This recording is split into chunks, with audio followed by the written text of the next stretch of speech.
आप लोगों को छुट्टा जानवरों से जो परेशानी होती है उसे दूर करने के लिए 10 मार्च के बाद नई व्यवस्थाएं बनाई जाएगी। भाइयों बहनों, जो पशु दूध नहीं देता है उसके गोबर से भी आय हो, ऐसी व्यवस्था मैं आपके सामने खड़ी कर दूंगा भाइयों। और एक दिन ऐसा आएगा कि छुट्टा जो पशु है ना, लोगों को लगेगा यार घर में इसको बांध लो, इससे भी कमाई होने वाली है। गाय तो हमारी माता है ना, कौन है? सब लोग माता मानते हैं, मानते हैं कि नहीं मानते?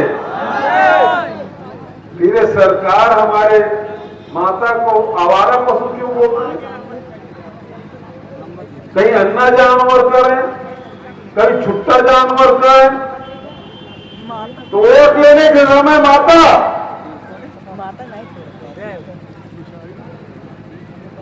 लाठी चलाने के लिए, दंगा करने के लिए माता, और जब उसकी सेवा कर रहा है तो आवारा